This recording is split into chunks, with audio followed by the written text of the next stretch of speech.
can you see this person's perspective, Right. but can you see beyond this barrier that is in front of you right now? And we do get to that place of gratitude and actually appreciation.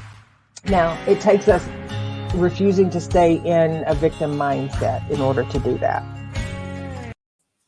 We hear it is launch date time. Launch date. I'm excited. And we have Vic Sorrell, who we hope will be joining us live. And He will. He's jumping on now. Okay, so good. You watch for him. I will. I'll watch and see when he enters the waiting room. There You go. guys have a really cool thing coming up. We're going to be talking about that. But first, we're going to have a word from Ringo Starr. It is his birthday. It is straight up noon. Well, 12:01, but who's counting? It's all in the world of time. It is noon around the world. Good morning, good afternoon, good evening. I'm inviting everyone who wants to join the Peace and Love celebration for my birthday at noon, your time, wherever you are, 7/7/21. And you can post it, you can say it, you can even think it, but it'll be cool if you go Peace and Love at noon on my birthday, 7/7/21. So let's spread peace and love around the world on my birthday. Come on, everybody! Peace and love. Doesn't that make you feel good? It does. It does. You think we're just going to have some peace and love. And, you always close our show with increase the peace. Yes. So it is. And you got a really cool thing that is coming up. And, this year has been really magnifying for stuff that we got to deal with. It's been magnifying for stuff that we may have lost. It's been magnifying for our mental health issues. So you and Vic Sorrell have created this wonderful workshop series. Tell us a little bit about that. Well, as you can see, it's a 4 hours, those particular Saturdays on passion, purpose, power, and plugging in. And we're going to be diving into and swimming around in all of those topics and reintroducing people to how to plug into those in your life. And for some people, it'll be the first time they're plugging into them, like really defining what is your passion and how does that passion not only show up in your life, but move through you in your life. And purpose, purpose is not just one, thing that we're working towards. We can have purpose in everything that we do. Right. And embracing our power, because it's not a bad thing. Plugging in, and that's another thing. That's a really cool thing. And you can either go to all 4 or you can just go to one. Maybe there's one that is striking your fancy and you go, I really need some tweak in this little area. I need some help. So if they want to find out, we're going to be talking a little bit about things about passion is something that, I love that first topic. Because people are, and I'm going to use one of my favorite words, bereft of passion. Richard Tress, my dear friend, posted something on social media today, and that's at Our World Today, and there were these beautiful artist renditions of how social media, how the internet, our phones have taken over our lives, and we feel like we are responsible to answer everything that comes in a timely manner. And I just don't anymore because there are things that it interferes with. I get fussed at all the time. That's, well, I was calling you and I know that, you're probably out there on the farm and stuff and, you didn't answer me. Right. Because I was bathing horses. Right. And I want to be totally present with my passion. And absolutely. I've watched you, and one of your passions that I've watched, you are a kayaker. Ooh, girl, love me some kayaking. Yes. There's something amazing about having something that you're passionate about. And, and I'm not talking about passion sitting in front of the TV. We get passionate about our shows and our things or whatever. We can record, we can go back and Netflix and get it when we're not doing our passion. Absolutely.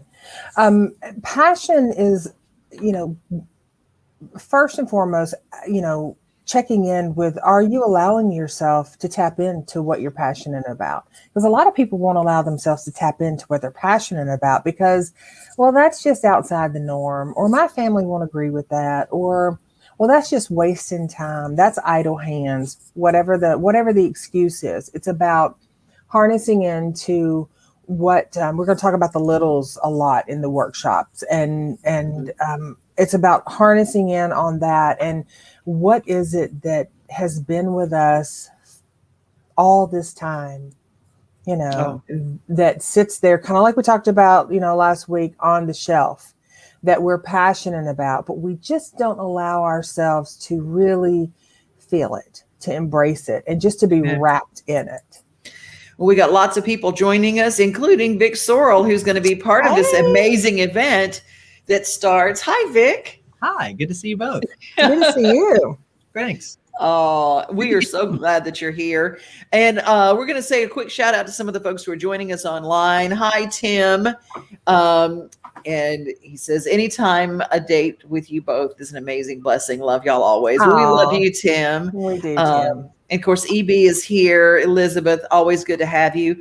Candy, setting priorities is important. And Elizabeth, I get those excuses we can use to avoid our passions. They usually stem from hearing someone else say something negative about what I am passionate about. Yes, we're going to unpack that suitcase. And Candy, or do we do our passion and keep it to ourselves and don't share it with the world? Wayne is joining us. Hi, Wayne. Glad to have you here. Okay, we're talking about passion, Vic, and what are your words on the subject? One of my favorite descriptions of passion, I think it came from Abraham Hicks, is when you feel like every cell in your body is smiling. That's really good. That's really good. Yes. And, hopefully everybody can relate to that in some way. They're doing something or experiencing, a connection with someone or a conversation, getting to that place. I think when we follow that, we certainly are going to lead ourselves into something more. Let's say that. We don't necessarily know that passion is going to lead us to anything specific. But what we do know it's going to lead us to is more of ourselves and more of what we need to know. Well, amen. Well, I've got a friend of mine, and I'm going to shout him out. His name is Bill Sinkay, and he had dreams. He was a wonderful bass player, and he played with a lot of different people, but he had a passion and a dream of things like being on stage at Madison Square Garden. He's a New York kid, and it occurred to him one day when he had been playing and he hadn't really it was kind of this weird moment when Neil Diamond called him or his band person said, would you like to audition for a chance to play with Neil Diamond? And then a course of events, and all of a sudden he said, I was walking out the door and I was going to play Madison Square Garden. And he is a hypnotherapist now, and he also still plays. But he said, it was in that moment I realized that passion and dreams, that there is no expiration date on a dream. Yep. Absolutely. Something else, too, that came up for me while you said that is it's so common, I think, and let me use I statements, because I have often associated passion with experiences that are big, sort of like playing at Madison Square Garden. But as I've gotten a little older, what I've learned is that passion happens when you are really engaged in cooking a meal that you really want to cook and serving it to people you love, right? There's passion in that. Absolutely. Right. There's passion in so many of the things that we would probably call simple or common. And I think tapping into that really allows us to open a whole new dimension of our lives, just on a daily basis. So sure, Madison Square Garden experiences are wonderful, and passion is available to us in so many other ways that are right here, right now. Bathing my horse yesterday. Absolutely. Yes. I was in my backyard. I was getting filthy dirty and scrubbing that horse, and she and I had a moment. You know, Yes. it was this moment, and I go, and every cell, as Candy says, I like that, Vic, when you feel like every cell in your body is smiling. Yeah. Yeah. I was that- sweating hotty, and I was just like, and it was great. Yes. And that's the thing, the passions, the purposes, the plugging in, all of those, they can absolutely be on the big screen scale, but they can also be, more importantly, recognizing them because they show up every day in our life. It's just our ability to recognize them and then embrace them. And then that leads to that more purpose-filled, joy-filled, present-filled life that I think most people really want to connect to. We just don't have the blueprint to do that. And the workshop that we're doing is laying out that blueprint. Purpose is our next moving into purpose. And we're just going to scratch the surface. But if you guys want to unpack this, we're going to give you details at the end of this show, how to get involved in these different subject matters, whether you do the whole 4 topic extravaganza package or just one. Purpose is big. Purpose-driven life, big book. Rick Warren had it. And so we unpack that and we learn our purpose. But I watch people all the time, and adult children who take care of their aging parents. When you try to do everything for them and you take their purpose, you might as well be nailing a nail into a coffin.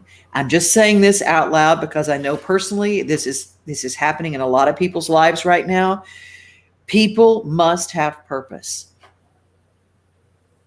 Well, I think we all have purpose. And people will say, do that with a purpose, but living in your purpose, like speaking with purpose and intention, receiving with purpose and intention. Again, purpose is one of those words where, people will scour, beat the bushes. I'm trying to find my purpose in life. Right. It's right here, right now. Like we are all doing this live today with intention and purpose. You want to springboard off on that, Vic? Yeah, absolutely. I think that, purpose a lot of times, again, because of preconceived notions and because of feeling like certain things have to be true in order for this to be purposeful, keep us from that experience of fullness, again, that is an indicator of purpose and what is uniquely purposeful for us. So I think one thing I love so much about the work that we do, Terri, is that it helps people go back to the core of who they are and sort of sift through a lot of barriers, a lot of, as I said before, preconceived notions, but a lot of just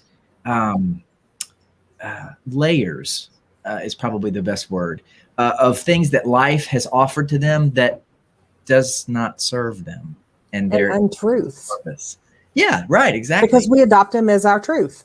Yeah, for sure. Well, and truth is relative because it's like it's true that I could make a lot of money as an accountant. It's also true that I would probably feel awful in that day-to-day life to the point that no matter if my bank account were overflowing and I were extremely rich, quote unquote, if my life doesn't feel good and my life doesn't feel full, tell me how I'm going to use that bank account in order to create that feeling, which is at the end of the day, I think what we're all after is a life that feels good and feels full and feels well and on track, and alive. Exactly. Yeah. Candy brought up a good point. Believe people who have a purpose also live longer while doing what they love, their passion and their purpose. Well, I do know for one thing is that they live fuller, that the days they have are not drudgery.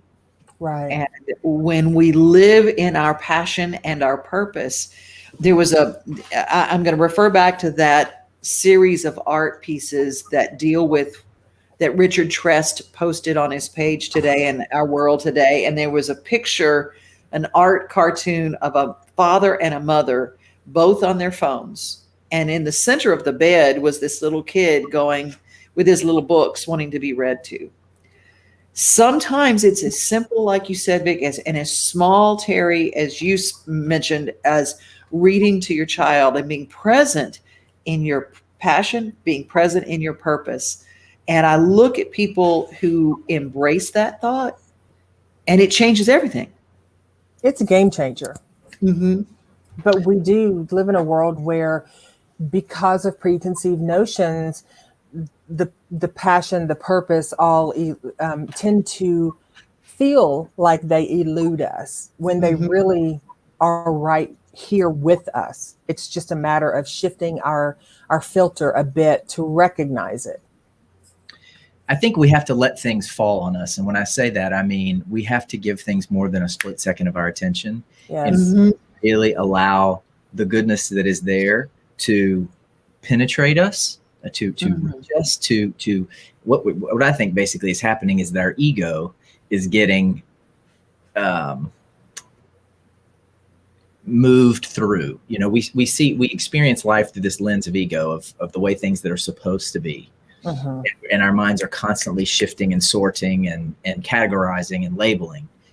But sometimes if we see something like a beautiful view and we just give it 20 seconds instead of just a quick glance, what's in that can really permeate us if we're willing to hold still and let it.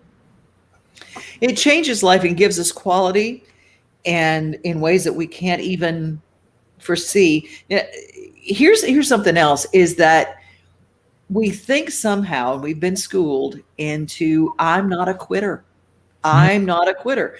But that particular thought of I'm not a quitter will make us hold on to things that are not in our passion and not in our purpose just because we don't want to be a quitter. Guess what? We get to make a choice every day to say, you know what? This was something, this I caught myself into, and this is me. I bought into somebody else's dream. I had a bunch of show horses, and I was going to shows and showing my horses. And all of a sudden, this thing that I loved was not my passion. I did not like going out, dressing up, getting on my horse. Now, some people love it. If that's your passion, good for you. You do you. Now, this was not me. I ended up in it. And I'm going, I was hot. I was tired, and I was trying to, and I was all for a stupid ribbon, and not stupid for everybody else. If it's your thing, go ahead. It's your passion. It was not mine. And I go, you know what? I am done. I retired my horses. They got to go live outside and be them and embrace their passion. And I love bathing them. That's what I like to do. I like bathing. I like taking care of the grungy stuff. I like making them feel good. So you know what? I have old horses now that are retired. Nice. And I love it. So that's the thing. Do not hold on like the monkey with his hand in the log trying to get the banana out when there's bananas all around him. Let go of things that do not serve your purpose or your passion. That is wisdom if I have ever experienced or heard it. I walked in it. Yes. Well, and you have to. That's how you experience it, right? I used to have a sign in my office that said, you know, never, ever, ever give up. And after years of looking, there was a part of me that was like, from the self-love part, yes, don't give up on yourself. But I walked in my office one day and I said, never, ever, ever give up. Well, sometimes you just got to give up on that shit. You just got to like chuck it, because if it's not yours, you're not going to be able to create it. You're not going to be able to embrace it. And there's a big difference in something that moves, that comes to you and moves through you versus something that is put upon you. Big difference. And that's something else about noticing how it feels in your body when you're doing it. Right. Is it elevating you? Is it adding to your experience of joy and your experience of fullness and love and well-being, or is it depleting you? Can you feel literally the life force being drained from you as you are, you know, whatever the activity is, the conversation you're having? We all know having conversations with people and we're just like, ooh. The energy Yes. suck. Candy says when you're single parent raising your kids, you do what you have to do. You do what you know to do to pay the bills, even if you don't like it. Your passion may still be there in little ways during that time, but it's on the back burner. Ooh, that's a good one. How many people have back burner passion, back burner purpose? Well, tons of people do, but I can tell you this, as experiencing life as a single parent for some time when my daughter was younger, I love to paint. Am I Picasso? No, but in my mind, I'm pretty damn good. So, that's a passion, and allowing your children to see those things, no matter what they are, teaches and models to them that they too can embrace those things within them, and they too can connect to things that feel richer to them from an emotional standpoint. But yes, I can guarantee you, as Candy said, there are hundreds of thousands times 10 of people in life, single parents, men and women, single grandparents raising kids, that are in survival mode and don't tap into the thriving part of life, but stay in that survival mode. Yeah, it's about letting ourselves do the thing and not feeling like it has to be worth my while financially, or it has to make sense. It's like, let yourself do the thing and have the experience. If you love to sing, you don't have to have a record deal in order to let yourself sing. Find ways to sing and sing.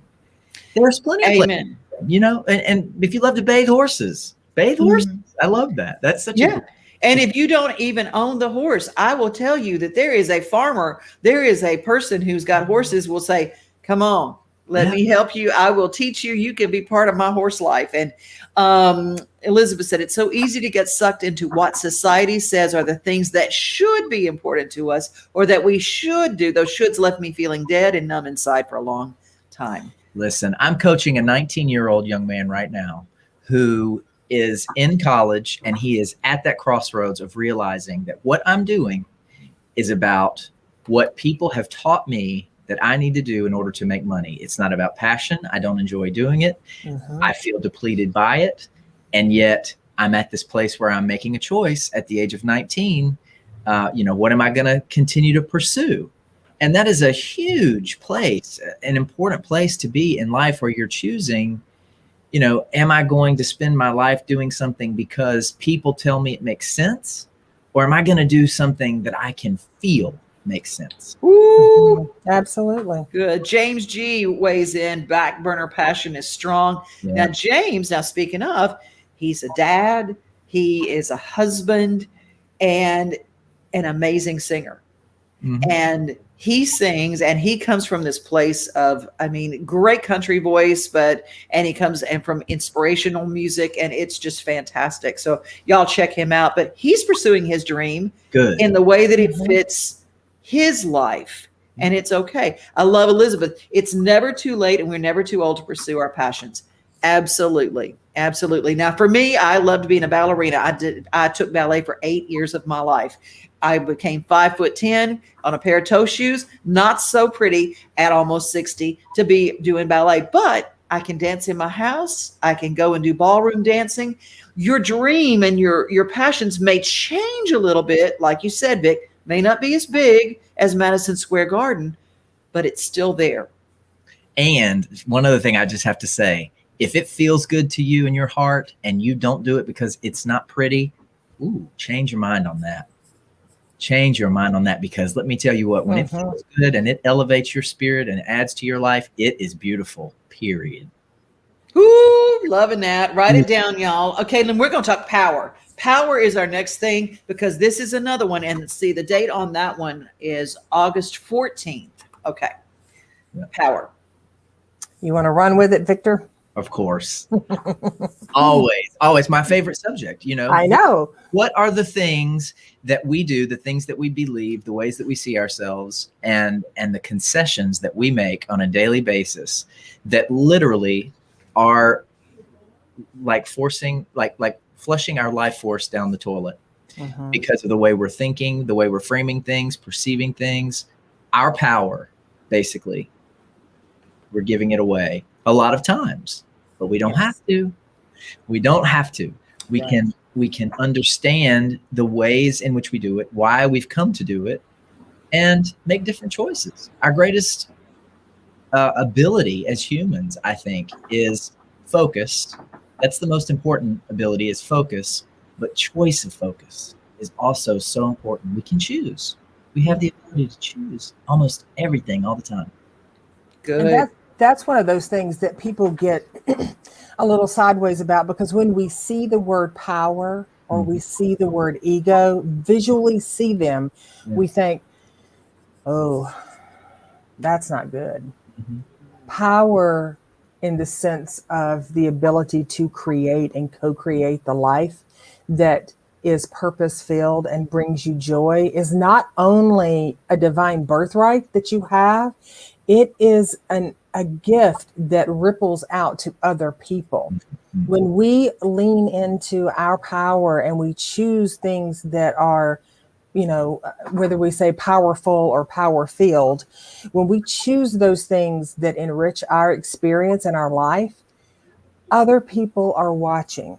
It's not that we're doing it so that people are watching, but Devon, you may have people that are listening to you right now that are like, I've thought about the power it is to bathe a horse. Horses are magnificent creatures, complete muscle mass and beautiful. And to be in that moment, in that oneness with that experience is huge, and you sharing that allows other people to, well, maybe it's not a horse. Maybe they've thought half their life they wanted to be a dog groomer. And now they're like, well, check this out. We're here to usher and share, Big thank you to Wayne. He says he's got a Zoom meeting for work. Love y'all. Thank you for covering this subject. Wayne, we love you. Thank you for joining us today. James G. Wayne best. Yeah, I know, right? Isn't that great? Yes. And James, doing your passion on your terms. Thanks for all you do. Devon, thank you for being here, James. And then I loved it. Tim is also a dancer, and passion for himself is also spiritual for himself. Passion of dancing and music, God's scenery, his amazing animals. Take it all in, rejuvenates our spirit. Very good ad for today. And, I think everybody needs to learn to identify their superpower. Everybody has a superpower. And it took me a long time to figure out what my superpower is. And you're not being egotistical in finding out your superpower. And it occurred to me that wherever I've gone in the world, and I'm a big traveler, I've been to a lot of places, inevitably, wherever I go, and I travel by myself a great deal of the time, someone will come over and tell me their story. Strangers will just tell me their story. And I realized I need a big L that says, listener. Why do people tell you those things? I don't know. Maybe I sat and was... So and I realized, I go, that's my superpower. That's why I became a writer, because I love to hear people's stories. Now, Terri, what's your superpower? Evolving. Ooh, that's good. Because I love the person I was when I was 10, and I love the person I was when I was 15, and I love the person I was when I was 30, and I love the woman I am as 57. I can't wait to see who I am at 62. That is... I never stop learning. I'm constantly evolving. Good. So to me, that's, I'm a hell of a talker too, but I love to learn me some things. Yes. And I'm a second that. And that's probably why you created the idea of the littles, the evolving of the little, then inside we evolve into the different nesting dolls. You do that. Well, who we are when we're born is who we are today. We're just a different evolved version of that. So, what about you, Vic?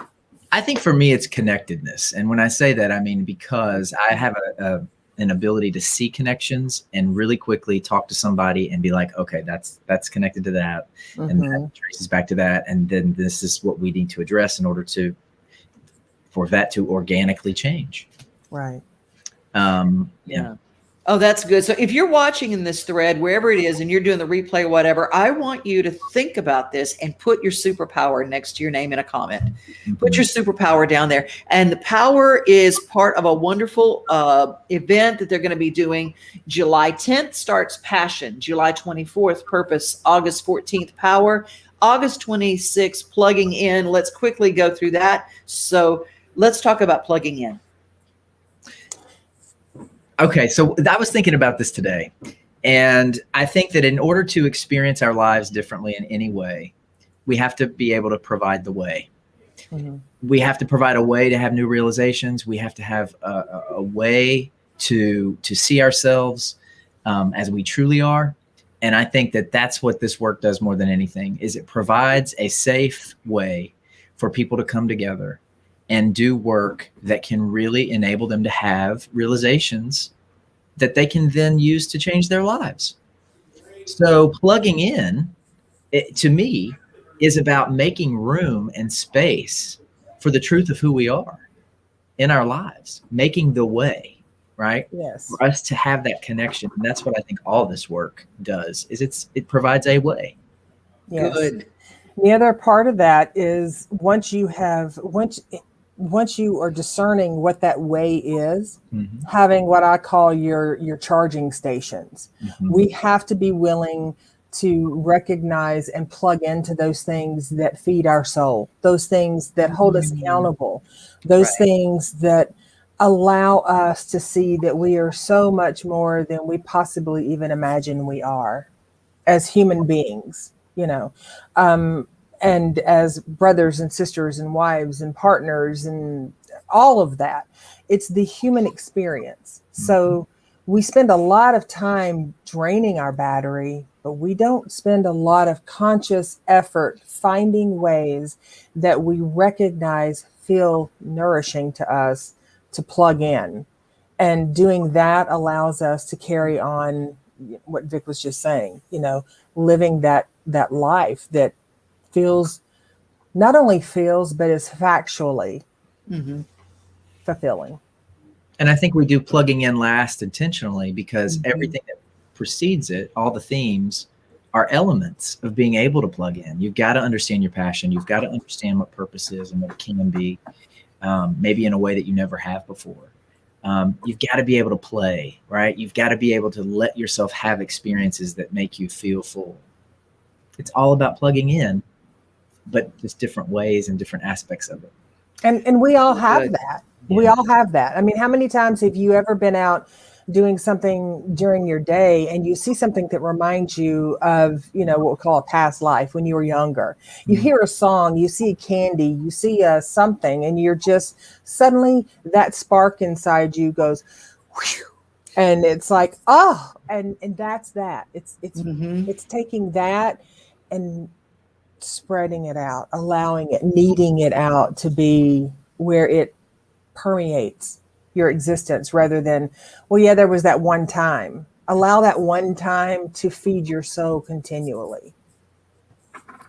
Plugging in for me too is when you feel like you're sleeping through your days. And I don't mean you're actually sleeping through. There's a great scene from one of my favorite shows, Golden Girls, where Blanche is describing to Dorothy or to Rose, I can't remember. Anyway, she was describing a feeling and she said, well, I'm just magenta. She said, I'm not sad or depressed enough to be blue, and I'm not happy enough to be yellow, and I'm just magenta, just kind of. And there are a lot of us who aren't sad or depressed, but we're just not electrically happy in our passion, in our purpose, in our thing. And to plug into that, and like you said, permission to do that, permission to not be magenta. We get told that big load of crap that because we're older, well, you just don't feel the way you used to. So you just are not going to feel that way like you were when you were 27. Well, guess what? You're going to feel different, but it's going to be so you can feel good. I do not want to be magenta. And you can feel better, I think, if you think better.